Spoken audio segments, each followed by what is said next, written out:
but respectfully returned it back to Denmark not long ago after we defeated the Germans, the Japanese, the Italians, and others in World War II. We gave it back to them. We were a powerful force then, but we are a much more powerful force now. After I rebuilt the military in my first term and continue to do so today, we have a budget of $1.5 trillion. We're bringing back battleships. The battleship is 100 times more powerful than the great battleships you saw in World War II, those great, big, gorgeous ships, the Missouri, the Iowa, the Alabama. Because I thought maybe we could take them out of mothballs. They said, no, sir, these ships are 100, think of that, 100 times more powerful than those big, magnificent pieces of art that you saw so many times ago, that you still see on television. You say, wow, what a force. 100 times, each ship 100 times more powerful than the big battleships of the past. So that was the end of the mothball story. So what we have gotten out of NATO is nothing except to protect Europe from the Soviet Union and now Russia. I mean, we've helped them for so many years. We've never gotten anything, except we pay for NATO. And we paid for many years until I came along. We paid for, in my opinion, 100% of NATO because they weren't paying their bills. And all we're asking for is to get Greenland, including right title and ownership, because you need the ownership to defend it. You can't defend it on a lease. Number one, legally it's not defensible that way, totally. And number two, psychologically, who the hell wants to defend a license agreement or a lease, which is a large piece of ice in the middle of the ocean where if there is a war, much of the action will take place on that piece of ice. Think of it. Those missiles would be flying right over the center of that piece of ice. All we want from Denmark for national and international security and to keep our very energetic and dangerous potential enemies at bay is this land on which we're going to build the greatest golden dome ever built. We're building a golden dome that's going to, just by its very nature, going to be defending Canada.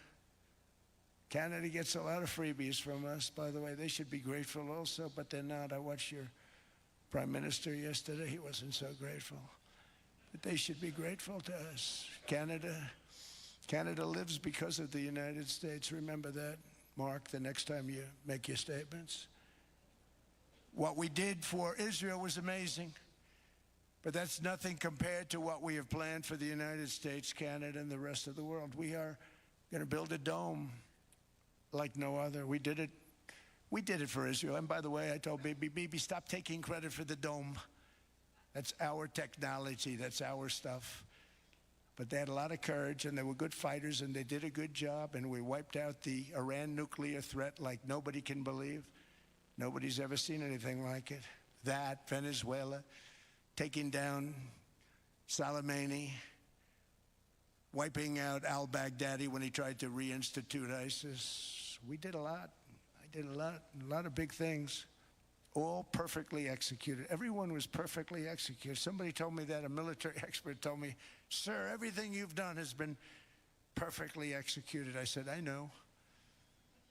So other presidents have spent, whether foolishly or not, trillions and trillions of dollars on NATO and gotten absolutely nothing in return. We've never asked for anything.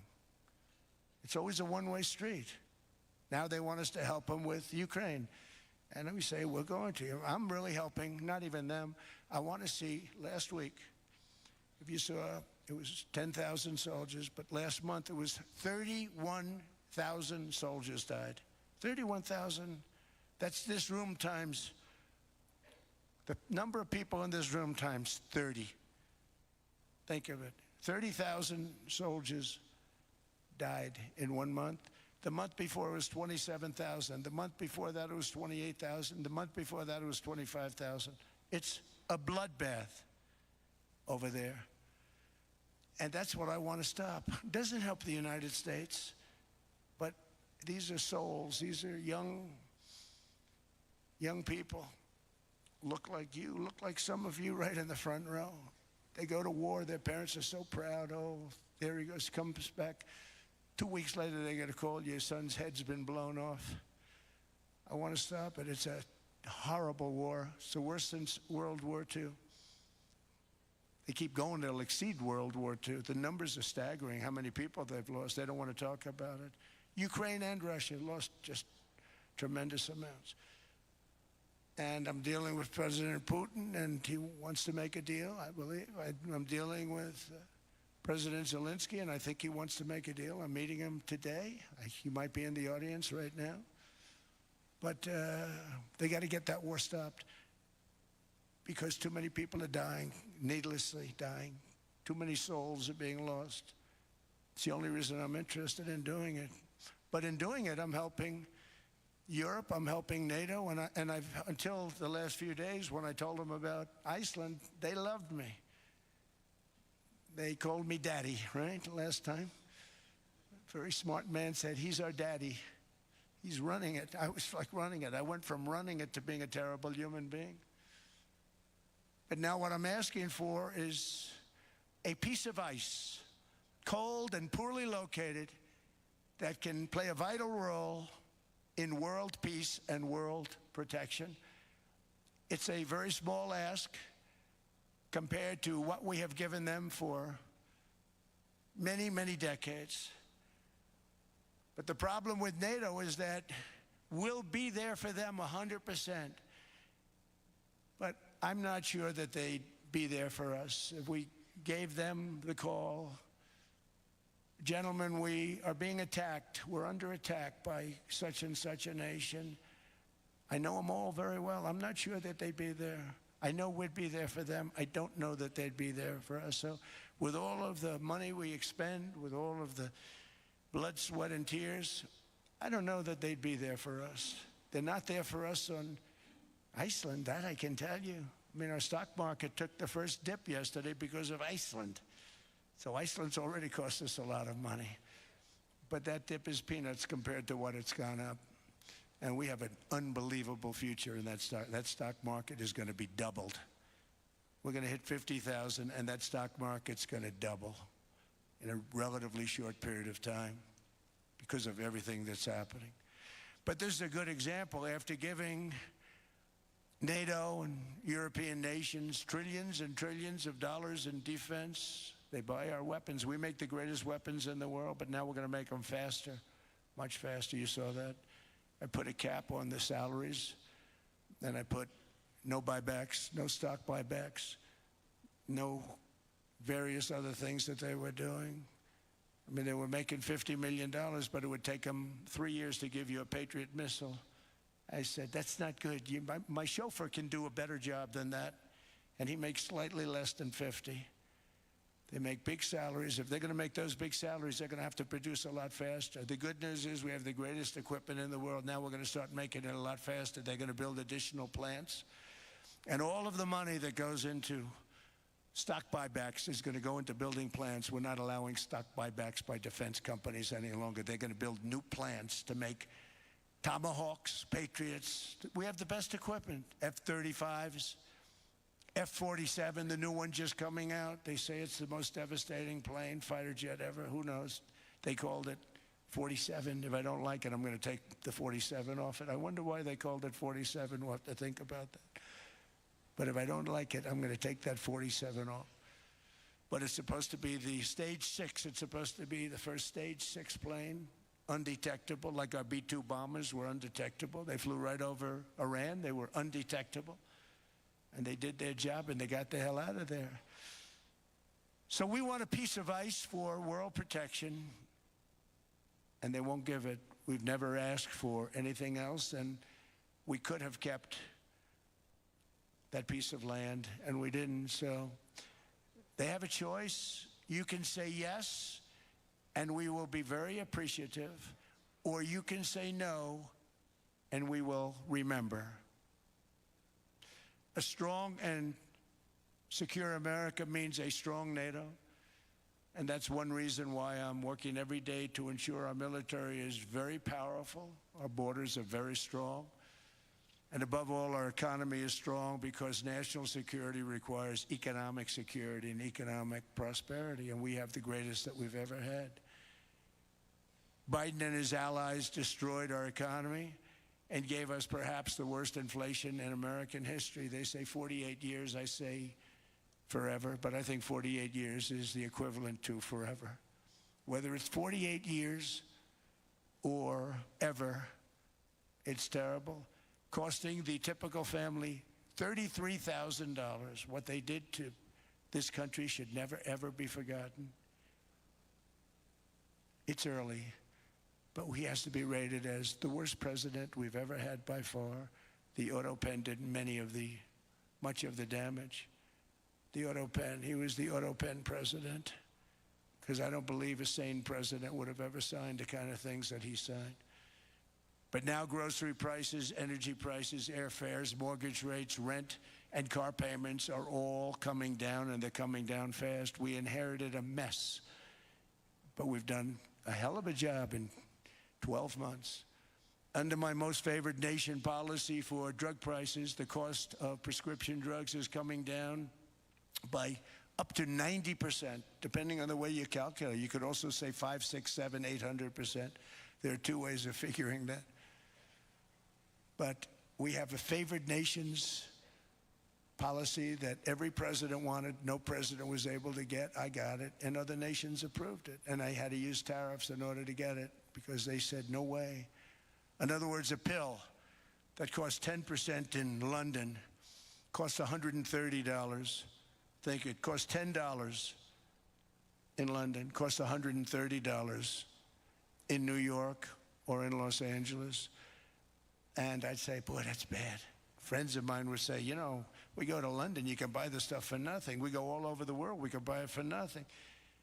Because basically America was subsidizing every nation in the world because presidents allowed them to get away with it. It became very tough. So when I called up Emmanuel Macron, I watched him yesterday with those beautiful sunglasses. What the hell happened? But I watched him sort of be tough. But he was at $10 for a pill. And I said, Emmanuel, and I have all the big pharmaceutical companies are in total agreement. It wasn't easy, by the way. They're tough, smart.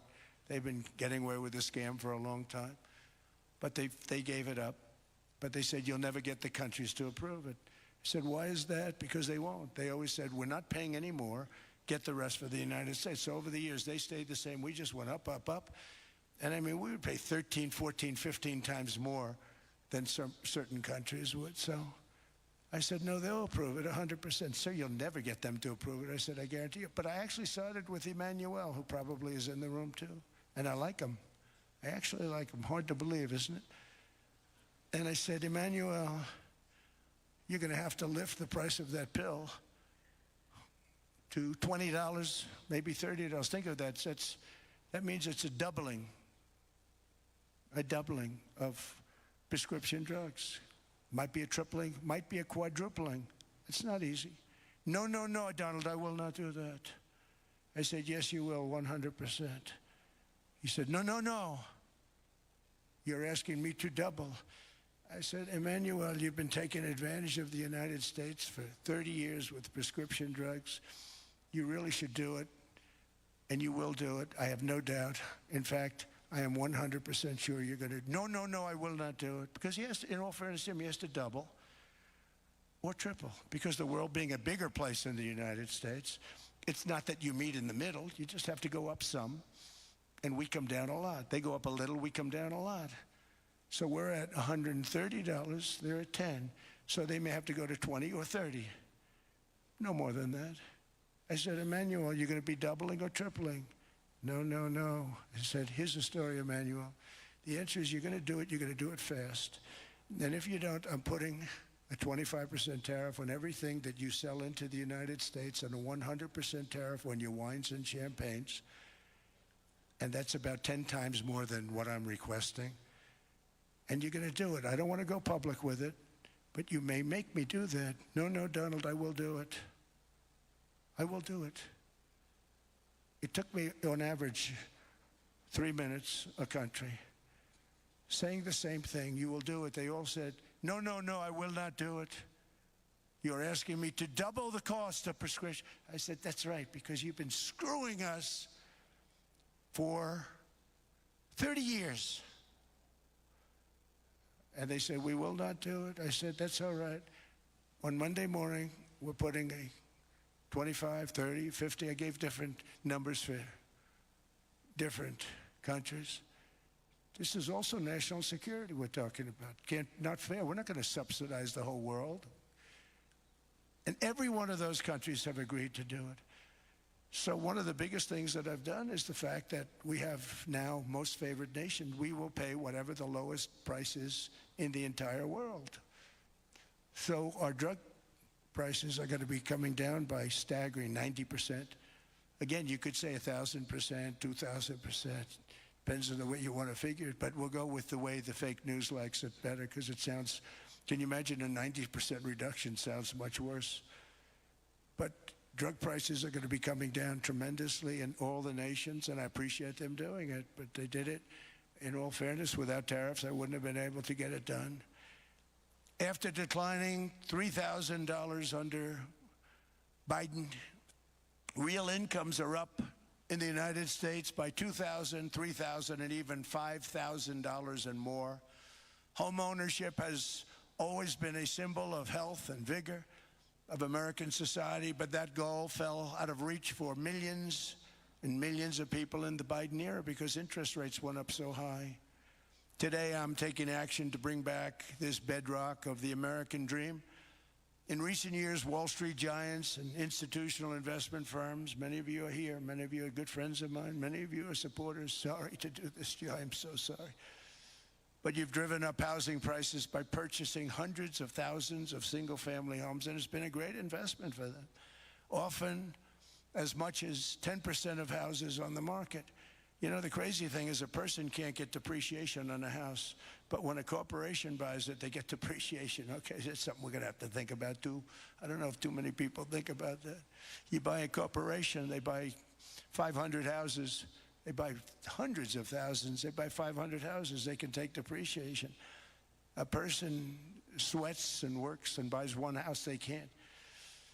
But homes are built for people, not for corporations, and America will not become a nation of renters. We're not going to do that. That's why I have signed an executive order banning large institutional investors from buying single-family homes. It's just not fair to the public. They're not able to buy a house. And I'm calling on Congress to pass that ban into permanent law, and I think they will. One of the biggest barriers to saving for a down payment has been surging credit card debt. The profit margin for credit card companies now exceeds 50%, one of the biggest. And they charge Americans interest rates of 28%, 30%, 31%, 32%. Whatever happened to usury? So to help our citizens recover from the Biden disaster, all caused by this horrible president, just horrible president, I'm asking Congress to cap credit card interest rates at 10% for 1 year. And this will help millions of Americans save for a home. They have no idea they're paying 28%. They go out there a little late in their payment and they end up losing their house. It's terrible. To unleash innovation in savings and financing, I'm also working to ensure America remains the crypto capital of the world.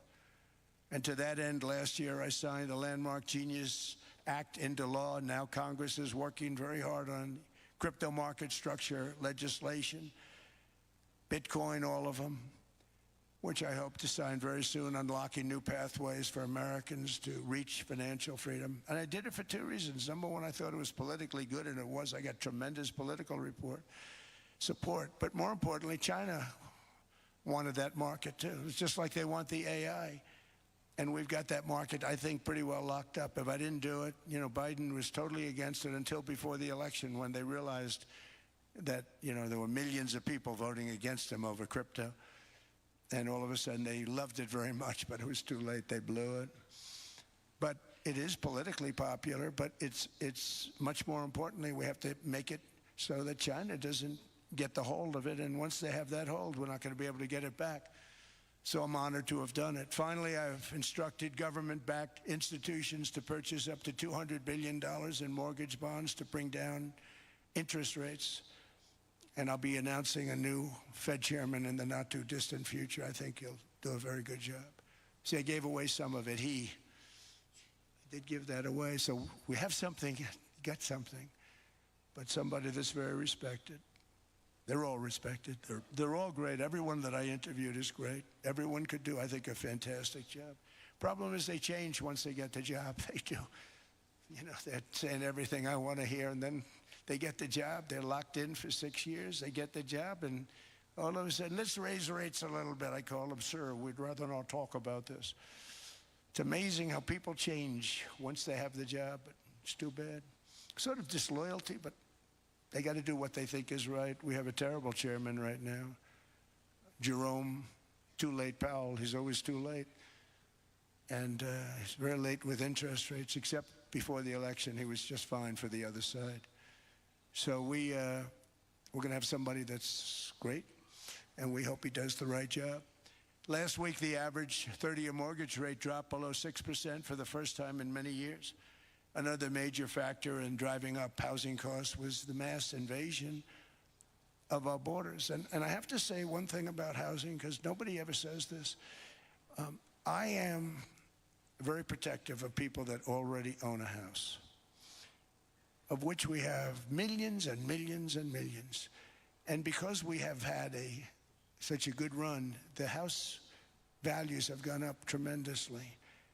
And these people have become wealthy. They weren't wealthy. They become wealthy because of their house. And every time you make it more and more and more affordable for somebody to buy a house cheaply, you're actually hurting the value of those houses, obviously, because the one thing works in tandem with the other.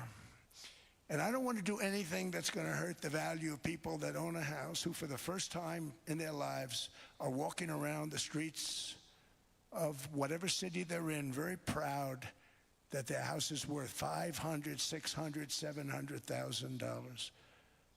Now, if I want to really crush the housing market, I could do that so fast and people could buy houses, but you would destroy a lot of people that already have houses. In some cases, they've mortgaged their house, and the mortgage would be very low, and all of a sudden the mortgage without any changes becomes very high, and they end up losing the house.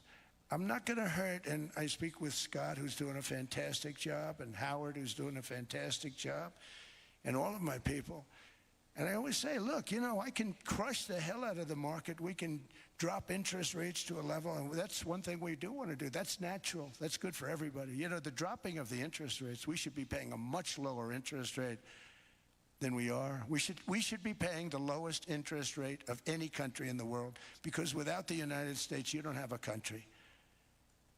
I mean, I had a case with Switzerland. We happened to be in Switzerland. Maybe I'll give you a quick story. But they were paying nothing. They make beautiful watches, great watches, Rolex, all of them. They were paying nothing to the United States when they sent their product in. And we had a $41 billion deficit. $41 billion with this beautiful place. Flew over it, isn't it nice? So I said, let's put a 30% tariff on them so that we get back some of it, not all of it at all. We'd still have a deficit, big deficit. We had 41 million.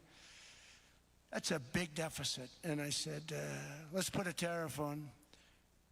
Different tariffs, different places. You're all party to them. In some cases, victims to them. But in the end, it's a fair thing. And most of you realize that. But we put a 30% tariff on Switzerland. And all hell broke loose. They were calling, I mean, like you wouldn't believe. And I know so many people from Switzerland, incredible place, incredible, brilliant place. But I then realized that they're only good because of us. And there's so many other examples. I mean, us, probably other places, but a majority of the money they make is because of us, because we never charged them anything. So they come in, they sell their watches, no tariffs, no nothing. They walk away, they make $41 billion on just us. So I said, no, we can't do that. So I'm going to bring it up. I still would have a deficit pretty substantial, but I brought it up to 30%.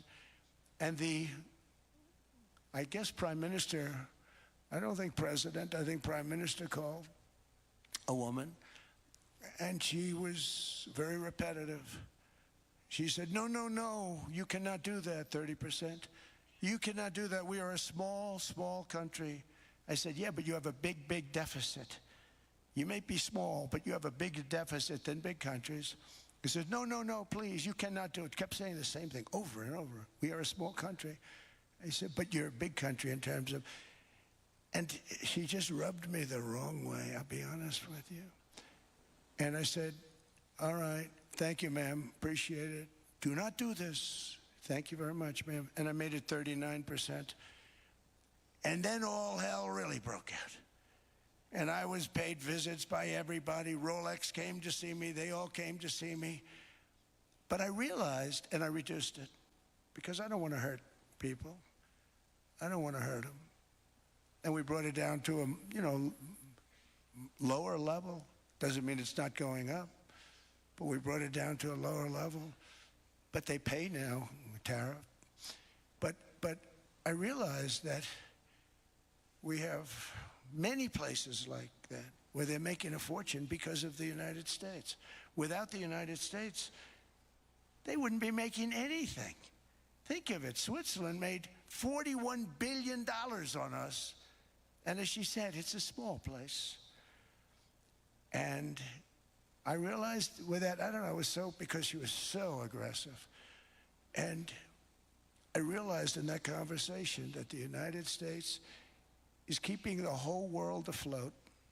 Many places, I could give you 6, 7 places just in the people in this little area. I know every one of them. They're looking down. They don't want to see me, and they don't want to stare me in the eyes. But they're taking advantage of, everybody took advantage of the United States. But I've been very fair, and I gave them a tariff, and it was fine. But I realized that without us, it's not Switzerland anymore. Without us, it's not any of the countries that are represented here. And we want to work with the countries. We want to work with them. We're not looking to destroy them. I could have said 39, 40%. I could have said I want a 70% tariff, then we make money with Switzerland. But Switzerland would have been probably destroyed, financially destroyed. I don't want to do that. But we should be paying the lowest interest rate of everybody. I hope Scott's listening to this, because we should be paying the lowest interest rate of everybody. Without us, most of the countries don't even work. And then you have the protection factor. Without our military, which is the greatest in the world by far, without our military, you have threats that you wouldn't believe.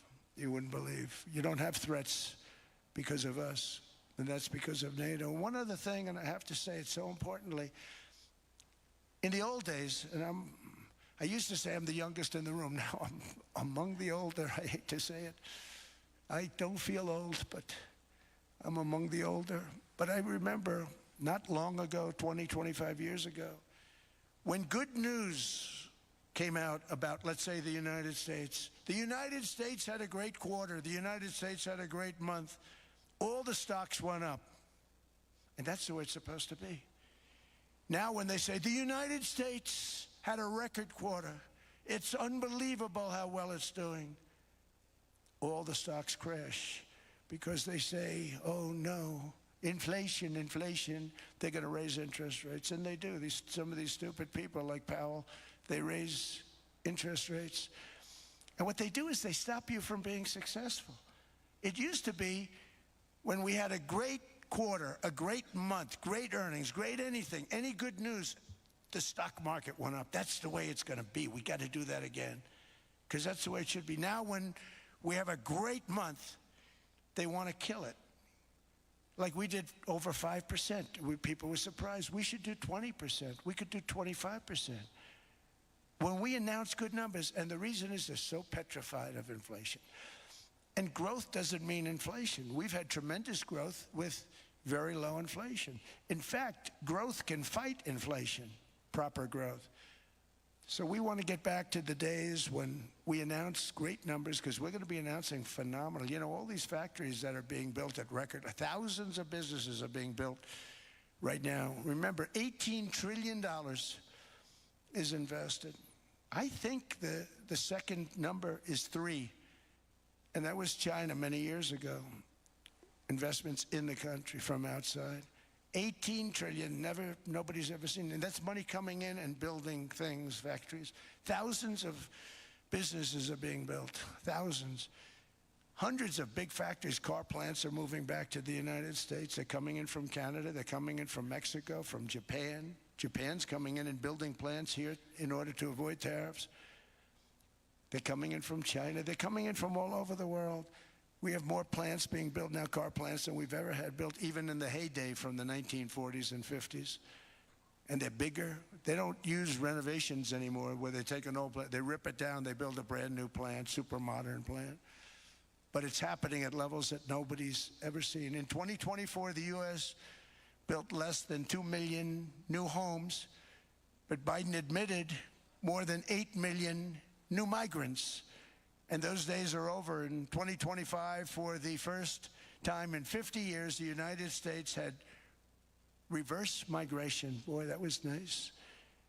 And these were criminals that were being taken out of our country because they allowed people to come into our country from jails, from gangs, drug dealers, murderers. 11,888 murderers. We've gotten most of them out. And then ICE gets beat up by stupid people from leadership in Minnesota. We actually are helping Minnesota so much, but they don't appreciate it. Most places do. You know, Washington, D.C. is the safest place now in the United States. It was a very dangerous place to walk, and now you can walk with your wife, your kids, right through the middle of the city. Right now, Washington, D.C. is as safe as it gets. It was one of the most unsafe, I had to admit. We sent in the military, the National Guard. Within 2 months, it was great. Within 3 months, it's like a really great place and a safe place and a beautiful place. It's even been cleaned up. The graffiti's gone. The fences are gone. We don't have to worry about fences anymore. All of the places, the grasses are cut and replaced with new grass in many cases. It's all going to happen in the spring. But Washington and D.C. is beautiful again, and it's safe. New restaurants are opening up. They were all closing. Now you can't get into a restaurant. Restaurants in Washington, D.C. are all opening. Memphis also, Memphis, Tennessee, New Orleans, Louisiana. We were there for 3 weeks. We've cut the crime down by 64%. Within another month, we'll have virtually no crime there. We can do that all over. We're going to help the people in California.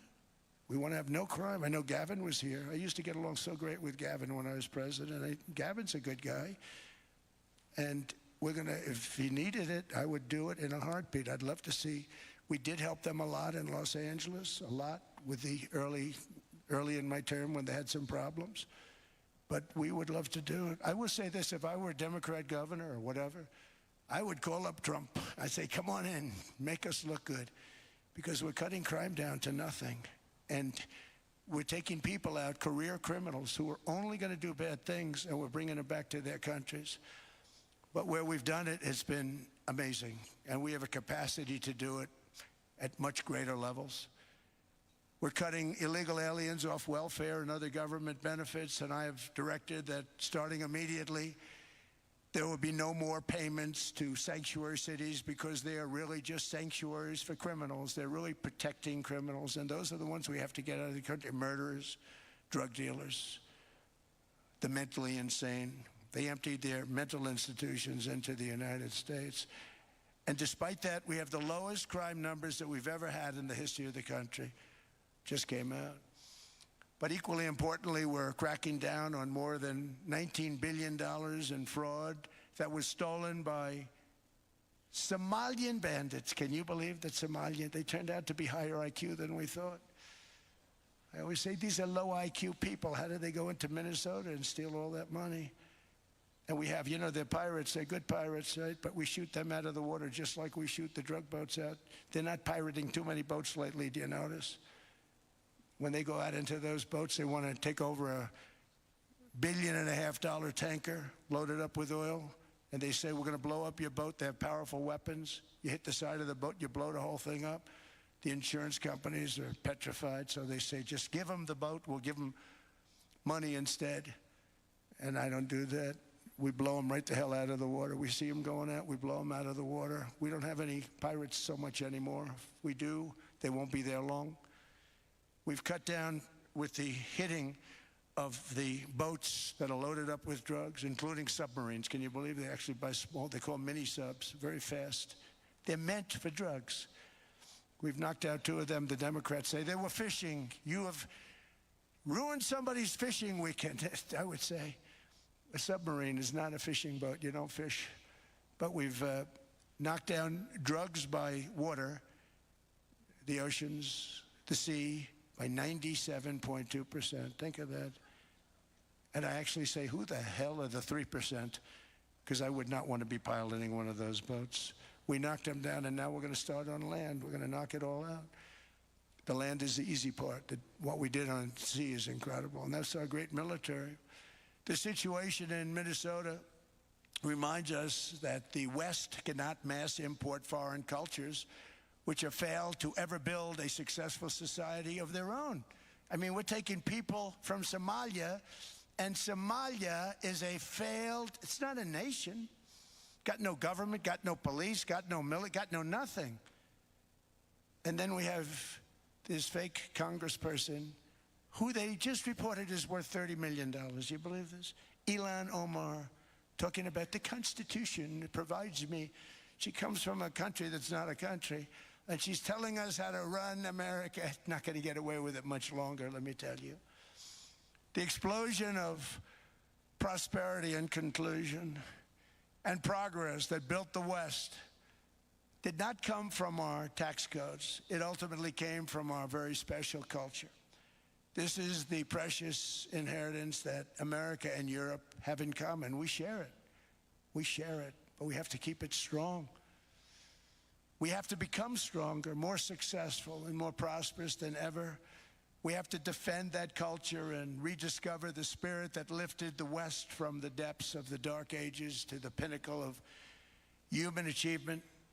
We live in an incredible, changing period. It's an unbelievable time, but we have to take advantage of the time that we're in. In our hands are technologies that our ancestors could scarcely have. I mean, they couldn't have even dreamt some of the things that we see today. And so rapidly they're produced. I mean, AI, 2 years ago, nobody ever heard of the term, and now everybody's talking about it. And it can have some very good purpose. It could also have some dangerous purpose, and for that we have to watch out. But some tremendous things are happening because of it.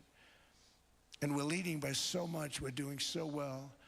But opportunities that are bigger and grander than ever before in human history are right before us. It is the pioneers in this room. Many of you in this room are true pioneers. You're truly brilliant people. Just your ability to get a ticket is brilliant because you have about 50 people for every seat. I don't know what, that's Larry. Everything Larry touches turns to gold. He made this very successful. But you're in this room, and some of you are the greatest leaders anywhere in the world. You're the greatest brains anywhere in the world. And the future is unlimited, and to a large part because of you, and we have to protect you, and we have to cherish you. I always say we have to cherish our brilliant people because there aren't many of them. So together with confidence, boldness, and persistence, let us lift up our people, grow our economies, defend our shared destiny, and build a future for our citizens that is more ambitious, more exciting, more inspiring, and greater than the world has ever seen. We're in a position to do things that nobody else has ever even thought of before. And many of the people in this room are the ones that are doing it, and I want to congratulate you, and I'm with you all the way. You can do things that nobody else can even think about. So I congratulate you on your tremendous success. And the United States is back, bigger, stronger, better than ever before. And I'll see you around. Thank you all very much. Thank you very much.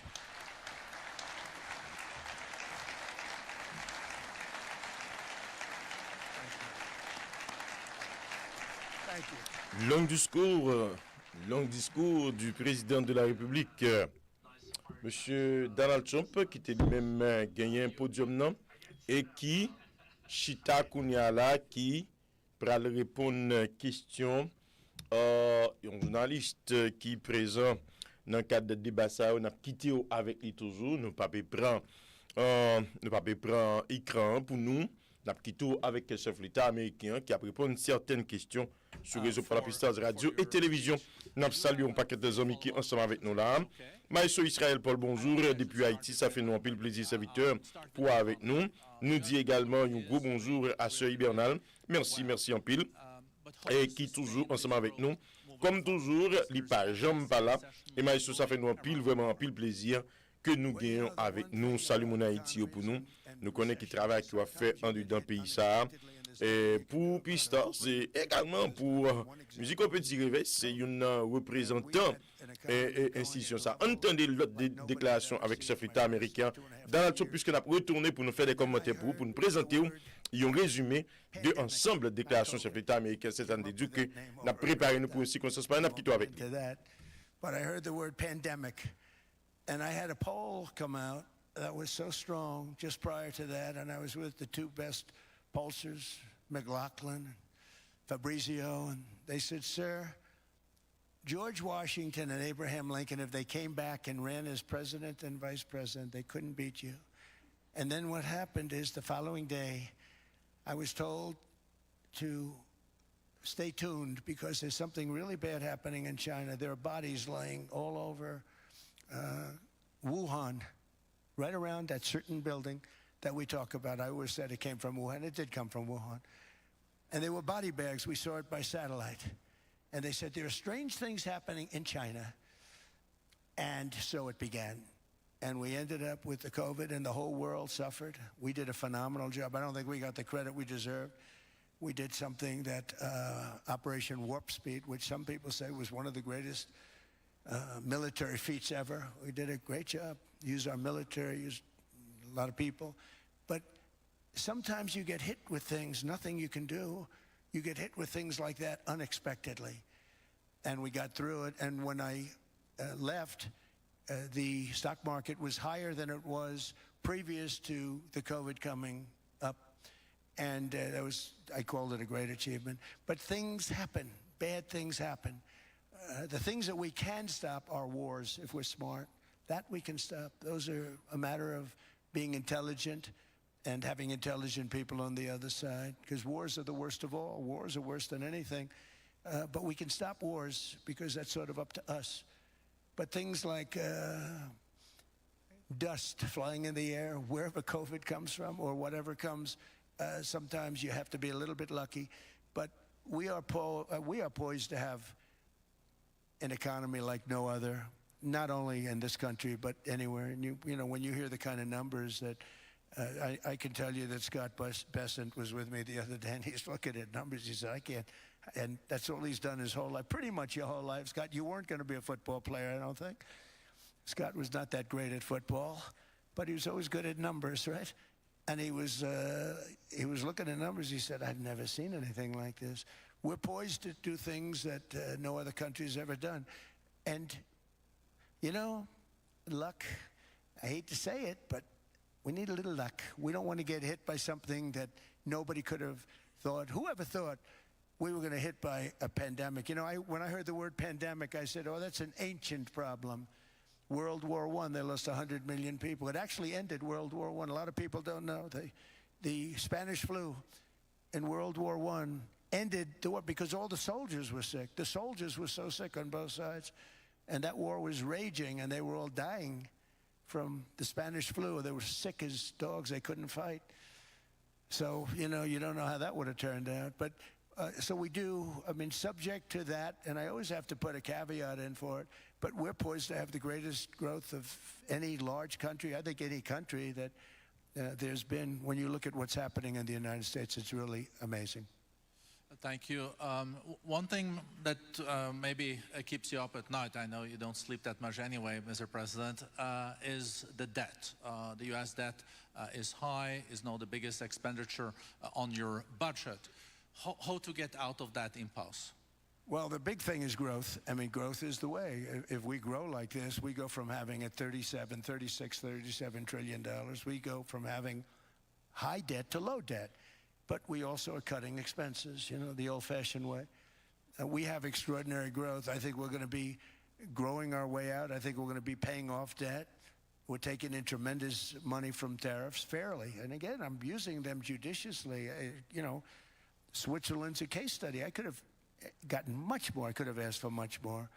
But we're using them judiciously. But I think growth, most importantly, and then cutting costs. Now, if you take a look at Minnesota, $19 billion in fraud and other things.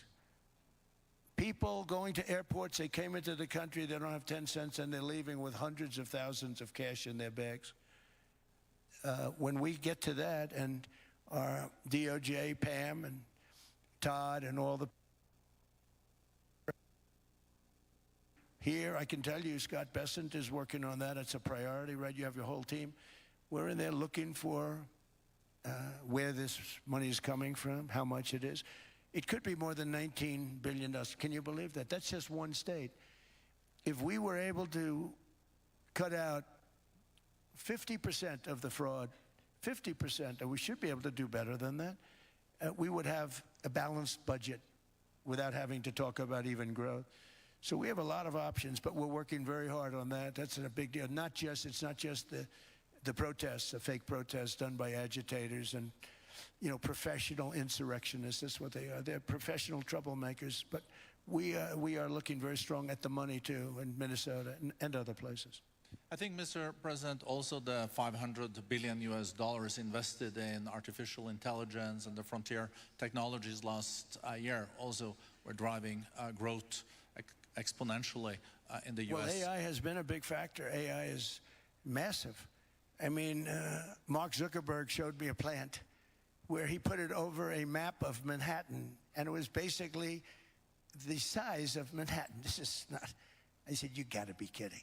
It's a plant that was miles long, miles wide, very high. I don't think it was as high like the Empire State Building, but it was high. And it literally covered most of the island of Manhattan. That's called a big plant. And, you know, when I heard they're going to spend $50 billion building it, I said, what, you know, if you spend $50 million, you can build a nice little shopping center. If you spend $500 million, you can build a good shopping center. But how do you spend $50 billion? When I looked at this thing, I said, you think you'll be able to do it for that? It's amazing when, you know, some of the plants that I see, and I see them all. And again, so big is we're letting them build their own electric generation. This way we have no problem, and otherwise they'd be complaining. There'd be nobody able to be, you know, we have an old grid system. And not only that, they're going to sell at a very cheap price the excess electricity that they create back into our grid. So that'll solve some problems for certain states that don't have enough electricity. We also know that on the AI there is fierce competition between the US as the largest economy in the world, 27% of the global GDP and 5% of the global population, not doing that badly, and China. And we know that that competition is very tough on AI. I know you're heading to a state visit to China in April.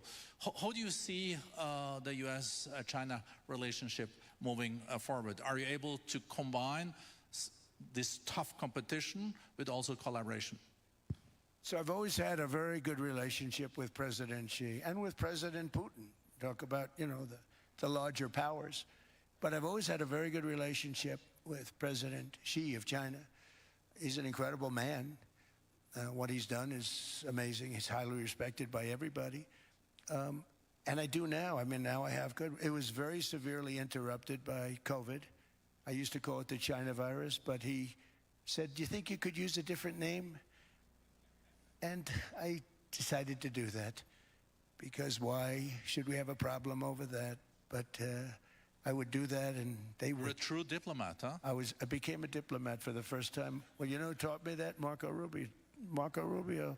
He said, let me teach you about diplomacy. Hey, any guy that gets approved by 100% of the votes Think of it. He got liberal Democrats and radical right Republicans to approve him. He's the only one. The next one was like lost 45 votes, right? But he got all 100 votes voting for him. And at first I wasn't happy about it. I said, wait a minute, I don't like that. And now it turns out that the Democrats probably wish they didn't do that. And Marco has been fantastic. Marco, stand up, please. You have done a great job as Secretary of State. He's going to go down as the best Secretary of State. And Scott, and we have Susie, who's the first female Chief of Staff, and she's the best Chief of Staff, too. And I see Howard Lutnick, who I know spoke, and Howard's fantastic. Some of the deals we're doing are great. And I want to pay particular attention because we have Chris. And Chris, you got up and spoke, I think. He's the #1 oil man in the world, because I was going to put Doug Burgum, who's fantastic. I don't know if Doug's here. Is Doug here? Doug Burgum is fantastic. He said, sir, there's one man better than me. And he introduced me to Chris. And he turns out to be. So we're drilling more oil and gas now than we ever have by almost double. Is that right, Chris? And on top of it, we got a lot coming out of Venezuela. So anyway, so we're doing great. The country is just doing great. We have great people. Thank you. And I see other people. We have Steve Witkoff. We have Jared. I got so many people. I'm in trouble because when I go back, they're going to be people with long faces. Sir, you didn't introduce me. I got so many people. And we have a lot of the greatest people anywhere in the world. I know them all. So I won't continue because we'd be here all day. Thank you, Mr. President. We also know that you're a deal maker, and then maybe coming back to Greenland and Ukraine. What kind of deal in the end do you see between the U.S. And Denmark? Well, because, you know, I guess you see it now as a negotiation going on, or? Well, it's costing Denmark hundreds of millions a year to run it. And Denmark's a small country and wonderful people.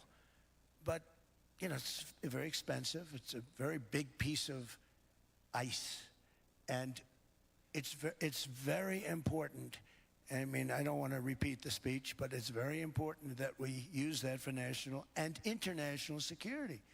That can create a power that will make it impossible for the bad guys to do anything against the perceived good ones. And it's a great block for Europe. Just like, you know, Denmark was supposed to spend hundreds of millions of dollars. They didn't spend the money. They didn't spend anything almost. And we'll see what happens. I just say this. NATO has treated the United States of America very unfairly. We never asked for anything. We never got anything. We actually took care of the needs of NATO for years and years, which I felt was always unfair, so I got NATO to pay, because they're rich countries. But I think it's time that NATO step up. We're helping them with Ukraine. Without us, I think Putin would have gone all the way. I think we have it. I think there could have been a World War III, if you want to know the truth. If Kamala was elected, or Joe, any one of those, you know, those thinkers, I think you could have ended up in World War III. And I will say Steve Witkoff has been dealing incredibly with, but we're not going to have World War III. We want to get it stopped, but we're not going to have World War III. I think if I wasn't elected, I think that could have evolved into World War III. It was a very, very bad situation, and it still is, but it's not that kind of bad. It's bad because so many young people are being killed. How close do you think there is on an agreement on Ukraine? I had the pleasure of speaking with Steve Witkoff and Jared Kushner yesterday. I know they're working hard on it. I know that they're also traveling now. Do you see this very close, or still? Well, I hate to say it. I thought that was going to be so. I settled 8 wars plus. And I thought that was going to be one of my easier ones. Not the easiest. Some I settled in a matter of hours. Because I'm good at that stuff. You know, the United Nations should be doing this. I shouldn't be doing it, but it doesn't matter. It's got to get done, saving a lot of lives. We're saving millions of lives. With Ukraine, Russia, there's tremendous hatred between President Zelensky and President Putin. That's not good. That's not good for settlements. We know from dealing. There's abnormal hatred. With that being said, I think Russia wants to make a deal. I think Ukraine wants to make a deal. And we're going to try getting a deal done. I think, Steve, I think I can say that we're reasonably close. What happens is oftentimes we'll have a deal with Russia. Russia's set, and President Zelensky will not do it. You saw that when he was in the Oval Office. I was not happy. And then we'll have President Zelensky wants to make a deal, and Putin doesn't want to make the deal. It's a very difficult balance, and it's big time, and it is, you know, to use a word, it's a bloodbath. It's horrible what's happening. It's a drone war. The drones are killing, you know, thousands of people a week, thousands. We have to get it stopped. So I believe they're at a point now, I'm going to meet with President Zelensky later today. I believe they're at a point now where they can come together and get a deal done. And if they don't, they're stupid. That goes for both of them. And I know they're not stupid, but if they don't get this done, they are stupid. So I don't want to insult anyone, but you got to get this deal done. Too many people are dying. It's not worth it.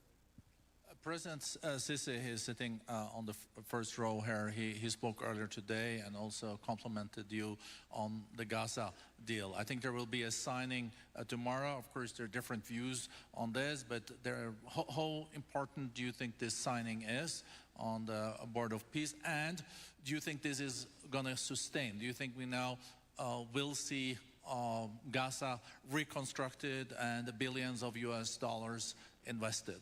I do. I mean, I think we have peace in the Middle East. There are some little situations like Hamas, and Hamas has agreed to give up their weapons. Now, you know, they were born with a weapon in their hand, so it's not easy to do. When they were born with a rifle in their hand. It's not an easy thing for them, but that's what they agreed to. They've got to do it. And we're going to know, Jared, over the next 2 or 3 days, certainly over the next 3 weeks, whether or not they're going to do it. If they don't do it, they'll be blown away very quickly. They'll be blown away. You know, we have 59 countries that are part of that whole peace deal. And some of those countries aren't even they're near the Middle East, but they're not in the Middle East traditionally. And they want to come in and take out Hamas. They want to come in. They want to do whatever they can. There's a problem with Hezbollah in Lebanon, and we'll see what happens there, but that's a problem. But there are these little flames, but there's peace in the Middle East. Now, had we not gone in and knocked out with those big, beautiful, we just ordered 25 brand new ones, the latest and the greatest, the B-2 bomber. Think of them, they went in there at 2 o'clock in the morning with no moon, no light, no nothing, and every single one of those massive bombs hit its target, 100,000-pound bombs hit its target, every one of them.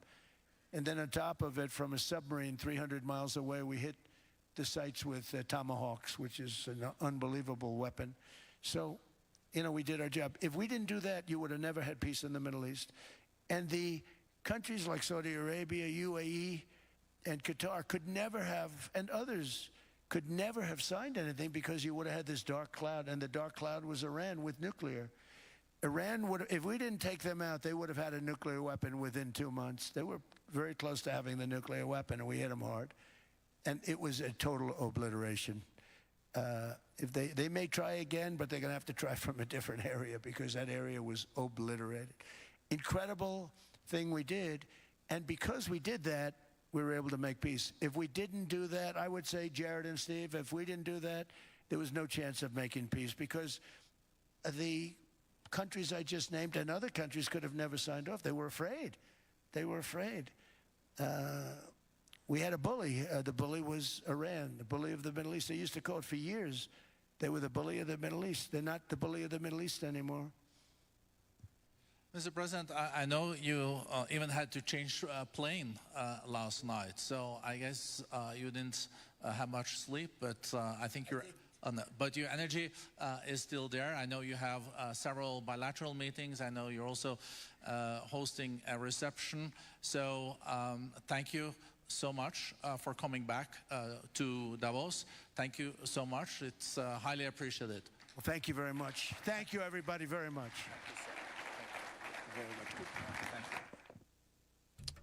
Voilà, nous attendons déclaration chef l'État américain Donald Trump. Maintenant, on nous fait transition rapidement pour nous retourner, pour nous venir chez nous parce que nous gagnons en pile oui pour nous dire ensemble avec vous. On essaie de faire ça là, de l'autre façon.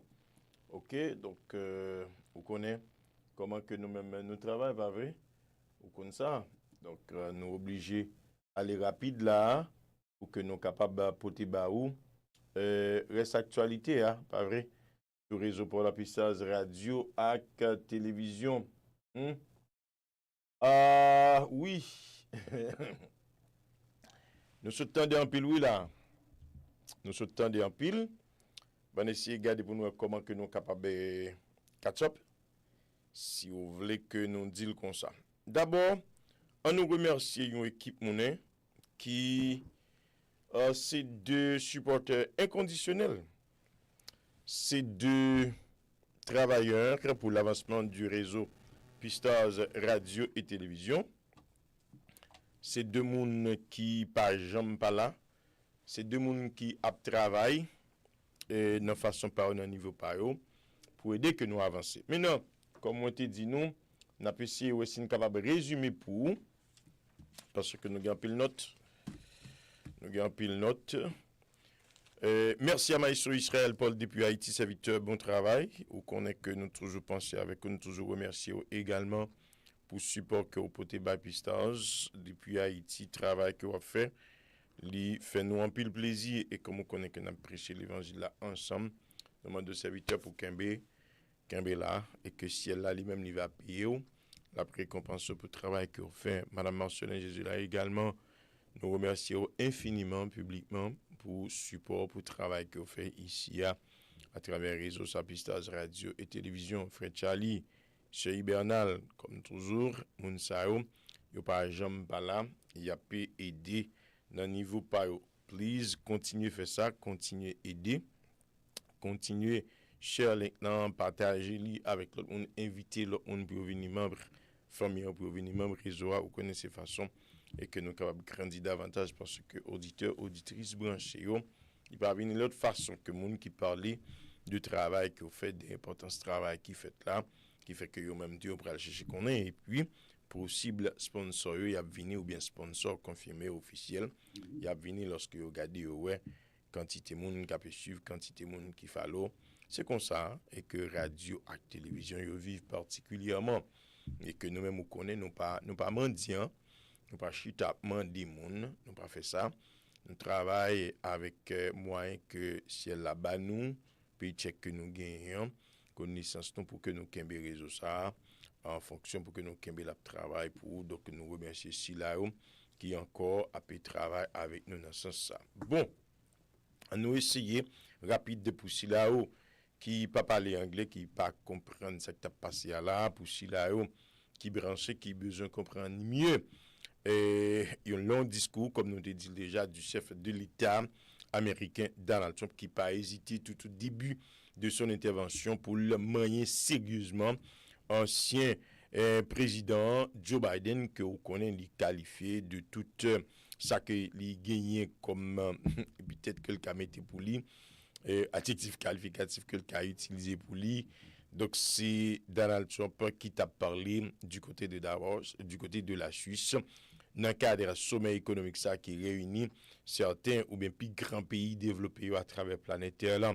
Chef l'État américain dit États-Unis, yon l'année de cela, les États-Unis mourir, États-Unis fret rien du tout, mais dès que il arrive sous pouvoir, il change de situation parce que tu gagné yon qui pas comprendre rien du tout, yon médiocre, yon incompétent, cap dormi qui c'est yon plume automatique que prend pour signer un document pour lui, dit pas quoi imbécile ça te comprendre rien, m'a répété parole Donald Trump s'il vous plaît pas blême moi qui a parlé de Joe Biden mais c'est pas moi-même qui traduit ou bien qui dit qui mettait ça m'vle la dame pas gen droit ça il dit que Joe Biden c'est plus gros médiocre président que États-Unis les gens connaissent qui quitté un paquet de moun fou kidnappeur criminel qui a déjà entré dans pays y a moun qui sorti dans prison qui sorti dans l'hôpital mental dans centre psychiatrique qui est entré ici qui envahit pays les États-Unis n'était même jeudi États-Unis l'étape d'aide plus toujours États-Unis connaît un suppli de 40% dans sa tarelé et pourcentage pour que li grandit mais je dis l'étape moins 40 selon dans la top si c'était Kamala Harris qui était élu président ou bien Joe Biden qui était réélu li dit tout li utiliser études ou bien tarifs douaniers pour que li capable permettre États-Unis gagner environ 39 à une centaine de billions de dollars et que l'imamde l'apten à la Cour suprême qui gagne pour lui opiner pour bailler position sous dossier là pas connaît qui ça que les États-Unis pral faire pour travailler remettre tout l'argent que yo bénéficié de tarifs douaniers que mettez sur ensemble de pays si la Cour l'État agit, l'État décidé de manière contraire à décision que lui-même lui prend déjà pour taxer une quantité de pays et il félicite lui pour accord que lui signe avec une série de pays. Il cite la Suisse par exemple qui dit qu'ils sont petit pays mais il considère comme un grand pays sur le plan économique. C'est ça qui fait les taxer au constat. Les sorties de 30% et puis autorité succession après les mettent le 39 qui fait au cours retourner vient négocier ensemble avec les brides sous coup. Monsieur dit 30% que nous mettons à, les 20%, ça ne veut pas dire que les pas monter, mais nous sommes d'accord ensemble avec eux, c'est parce que nous voulons faire payer taxes, nous voulons faire comprendre que les États-Unis pas pays a continué à exploiter encore Jean Saté. Dans l'autre, on dit pour tout ça que nous faisons pour le monde là, à travers l'organisation traité Atlantique Nord, autant nous supporter, nous aider en matière de sécurité à distance que vous est là, c'est pas nous besoin, c'est eux besoin nous. Mais vous pas nous rien, vous pas reconnaître nous, vous pas respecter nous pour ça que nous fait pour eux. Je dis nous dit bagay ça, li fini d'après chef l'État américain. Nous voulons partie dans gâteau et Greenland nous voulons li parce que pas gen moun qui pral affermer yon kay ou comprendre qui a défendre kay ça, qui a investi dans kay ça, qui a prend risque pour lui sécuriser bien ça. Non, parce que c'est affermer. Mais si c'est pour lui lier, la défendre, c'est ça que fait. Les dit Greenland, son territoire, son bloc glace que lié, mais ça le représentait en termes de moyens, en termes d'espace pour aider en matière de sécurité internationale. Il parlait de ensemble de pays qui fait partie de l'Union européenne, ensemble avec SILAO qui fait partie de l'Organisation Traité Atlantique Nord. Mais pour les États-Unis, maintenant, on a parlé de sécurité nationale, il dit les dépendances capitales. Cependant, chef l'État a dit aussi, l'IPAPRAL utiliser la force pour le point Greenland. Mais la temps de négociation, il croit que pays, Organisation Traité Atlantique Nord, autant yo a d'accord ensemble avec lui, il a supporté notre initiative ça. Monsieur fait comprendre que démocrates aussi médiocre, il pas comprendre ça qui a passé je dis c'est eux qui t'a bail PI qui fait que États-Unis arrivé côté que il est là, n'a pas que dette que le gagner parce que yo même yo pas mettre taxes, yo pas mettre tarifs sous une série de pays. Il dit par exemple la France, Emmanuel Macron là je dis eh bien bon, je crois que monsieur dans l'assemblée monsieur gon lunette qui pas semble avec Pam non parce que le gon lunette noir et que l'hypothèse mais il dit c'est parce que monsieur gon petit problème au niveau vision qui fait que li utiliser glacis ça dans dit bon quoi monsieur dans place là oui mais qui t'aime dit nous t'a négocier avec lui là que m'a proposé une série de montants par exemple me dit et puisque États-Unis y a exploité dans situation dans moment ça nous pas d'accord ba ça arriver il dit et Macron compte ça arriver à parler avec nation française on dit que eh bien gagner un 30 ou bien 40% taxe qui pral mettre parce que conseil de produits médicaux cap vendre dans pays où là à raison de $10 à vendre $130 ici nous pas d'accord bagay ça encore Macron dit monsieur non mon cher population pas d'accord dit pas d'accord et bien on va regarder pour monsieur dit ça t'a fait de parler en pile dans plusieurs jours il discuter dans quelques heures et il tombé sous un protocole d'accord je dis la France avec Macron d'accord pour le payer tarif douanier ça et bail pays les États-Unis. Je dis, groupe pays ça qui prend position contre nous, nous affaires Greenland, nous croyons que y a vini parce que yo pas stupide, vous comprenez ça m'doulan, yo comprennent c'est nous qui défend intérêt. Il réitéré, il avancé pour le dire États-Unis pas prêt utiliser la force pardon pour lui prendre contrôle Greenland mais il croit que pays membres a vinn jeune. L'arrivée sous la Chine li dit COVID-19 là nous connaît c'était la Chine qui baille États-Unis malgré tout avec tout effort que le fait avec militaire que le gagne et puis créer vaccin là pour traiter maladie si là États-Unis pas gagne reconnaissance que l'ité doué jeune bon côté ensemble pays et monde là. Il dit d'ailleurs si États-Unis pas là, li croit que NATO pas exister non plus. Je dis et que la travail conseil de pays sécurité que yo gagné, yo pas tap gagné, li longé là, doit li dit Benjamin Netanyahu, attention, moi gon crédit que on prend pour sanitaire le système de sécurité que nous créons qui aide Israël là, suspendre pour crédit ça, attendez, ou pas mériter parce que c'est pas pour lui, c'est pour les États-Unis que lié. C'est nous qui permettent que Israël gagne sécurité si là. Ah, on connaît que Benjamin Netanyahu, ses bons amis Donald Trump, monsieur fait multiples voyages ici aux États-Unis depuis l'arrivée au pouvoir du président actuel en la personne de Donald Trump. Eh bien, monsieur li ont tapé et Benjamin Netanyahu sur domaine pour le dire suspendre pour un crédit que ou pas mérité. Monsieur dit bon, les que nous chita n'a parlé kounya là de ça qui est la guerre. Nous pas venir là pour nous faire la guerre. Bien au contraire, moi-même Donald Trump qui parlé pas moi non qui dit ça. Alors monsieur dit moi-même Donald Trump nous éliminer, nous suspendre déjà environ 8 guerres et plus.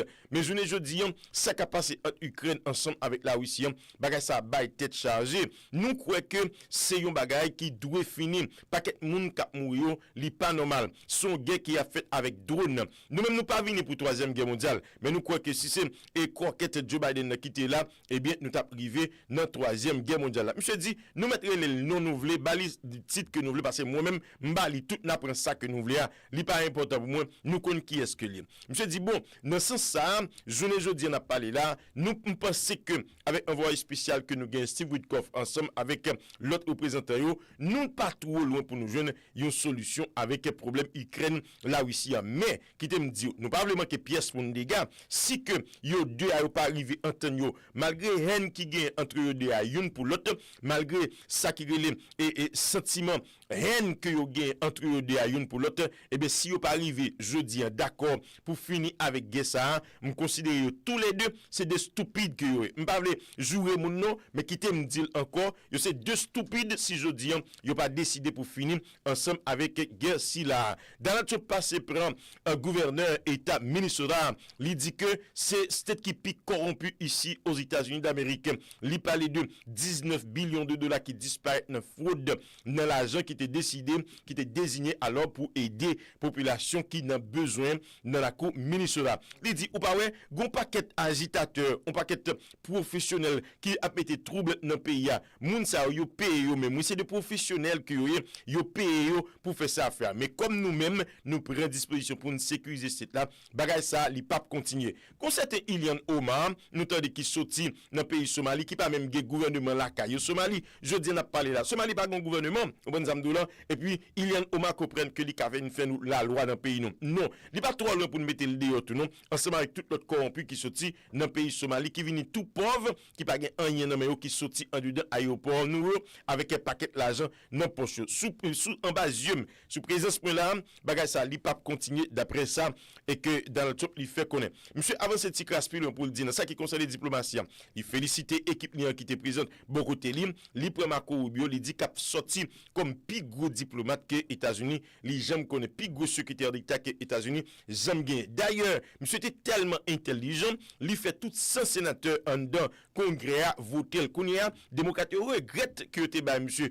vote ça même les la regarder le ça fait il demande comment bagay comme ça fait arriver mais il dit Marco Rubio vient tourner jeune gros professeur qui est éduqué en matière de diplomatie. C'est ça qui fait que il vient smart comme ça. Monsieur tout profiter pour le reconnaître plusieurs autres membres gouvernement là qui présent dans assemblée et ils font petit camper pour le dire m'pa continuer non parce que si m'pas citer tout nous que m'ta prend citer la journée a trop petit et bien l'aime retourner la caméra m'pa tomber notre chobol m'pa vle faire ça arriver journée jodi là. Monsieur qui continue sur la route pour membre gouvernement là, il parlait de Witkoff, il parlait de deal qui t'a dû fait journée jodi entre Ukrainien et Russie. Donc concernant deal, journaliste a posé la question, il dit me connais ce bon deal mais où c'est qui habitué faire deal sérieusement.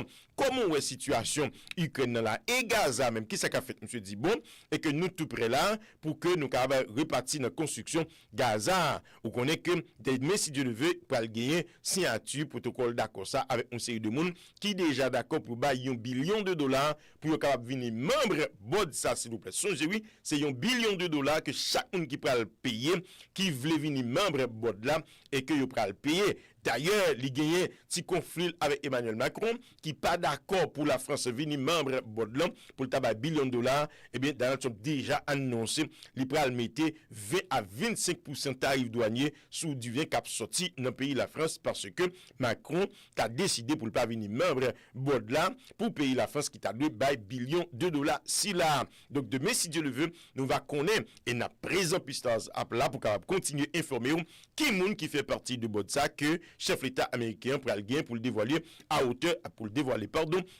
de 1 billion de dollars comme fee pour chaque membre rivé payer. Monsieur dit d'ailleurs, ouais membre Amasio, chaque qui fait organisation ça même depuis yo créé avec un zam dans chaque membre li yo. C'est ça que fait et que si yo pas d'accord pour remettre zam que yo gen dans yo, si yo pas d'accord pour que yo fait la paix, eh bien, il y a une série de monde qui déjà membre organisation ça ou ensemble de pays, eh bien toute intention yo n'a blow out organisation ça n'a disparaître pour que nous capable repartir à plan Gaza d'après ça qu'il fait connaître. Il dit d'ailleurs si États-Unis pas aller dans zone là, eh bien nous capable dire pas t'a gagner et la paix dans zone là. Nous songer nous utiliser deux tout américains pour nous être capable éliminer centrale développement nucléaire dans le pays Iran. Si c'est pas ça nous fait là, pas de sécurité dans zone, pas de la paix dans zone d'après chef l'État américain qui était lui-même à parler. Il dit zam ça ou pas passer bagage sérieux et n'a développé plus toujours d'après ça que chef l'État lui fait connaître. Il dit tout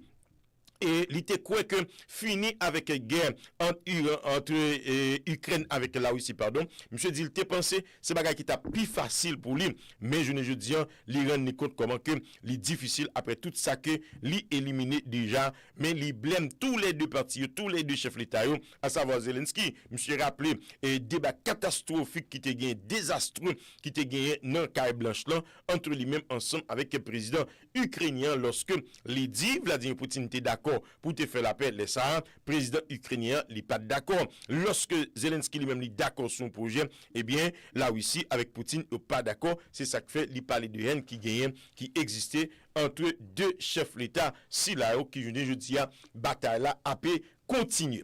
Et monsieur parlait de puissance États-Unis, il dit États-Unis retourner en force. D'ailleurs, nous pas voulons faire le monde souffrir, mais m'a dit que si vous pas voulons arranger pour côté nous, ces affaires pas yo parce que États-Unis li tourner en force, li tourner Jean Keltea. États-Unis doit être plus grosse puissance économique dans le monde là, n'a travaillé pour ça et nous fiers de ça d'après ça chef l'État américain fait comprendre, il parlait tout de il retourner sur question Gaza pour le dire eh bien dans la cour Liban nous connaissons un groupe Hezbollah qui a travaillé contre Israël, nous pas permettre ça arriver. D'ailleurs si nous pas frapper au l'autre bois, eh bien eux même tout a toujours continué supporter Hamas pas gain support que le gain longtemps. Li parler de situation qui vivent dans le pays Venezuela côté que yo arrêté pardon chef l'État vénézuélien Nicolas Maduro monsieur dit eh bien, gaz qui a sorti dans le pays Venezuela, États-Unis déjà produit une quantité de gaz déjà, mais gaz qui a sorti dans le pays Venezuela, la peut renforcer l'économie. Côté que vous prenez le 20 gaz ça, y a mis l'argent dans 40, États-Unis a bien pour utiliser population ou bien pays Venezuela pour le faire progrès que le pas jamais fait dans quelques mois là, mais dans la période de 20 à 25 ans, il pas jamais progrès ça que le va faire dans quelques mois selon déclaration chef l'État américain Donald Trump. Nous censés résumer pour vous comme nous disons discours à l'ilog nous gagnons en pile et causer pour nous parler ensemble avec vous, nous continuer à parler ensemble avec vous pendant le reste journée et jusque demain puisque gagnons l'autre gros point qui pourra le gagner qui pourra le faire que nous continuions notre discours ça c'est signature protocole d'accord présence ou ensemble de membres qui pourra le faire partie sandari les board comité qui pourra le charger pour reconstruire Gaza. Donald Trump numéro 1 là-dedans et puis il a cité non ancien premier ministre British en la personne de Tony Blair qui lui-même va numéro 2 qui va contrôler le projet de construction ça ou bien reconstruction Gaza c'est une cas dire comme ça dans cadre bataille qui était mis Hamas face à pays Israël après attaque 7 octobre 2023 n'a rappelé qui était causé la mort à plus passé 2 milliers citoyens israéliens et reste monde là gagné plus passé 1200 qui ont été kidnappés jusqu'à maintenant yo dit gagne un cadavre qui était dans la cour palestinienne dans mes groupes Hamas massacré pour que j'aime jeune comme ça Hamas pas remettre et c'est ça qui fait t'as censé gagner toujours l'idée pour continuer chercher continuer mettre coup d'armes sous groupe Hamas là pour ouvrir jeune dernier cadavre ça qui était nommé groupe Hamas là. T'as gagné plus passé 5000 personnes qui étaient blessés dans l'occasion. Ça vient fait que gagné plus presque 1 million de citoyens yo dit qui mourir sur territoire Gaza en bas coup d'armes pays Israël. Mesdames, Mesdemoiselles, Messieurs, c'est tout un plaisir pour nous servir.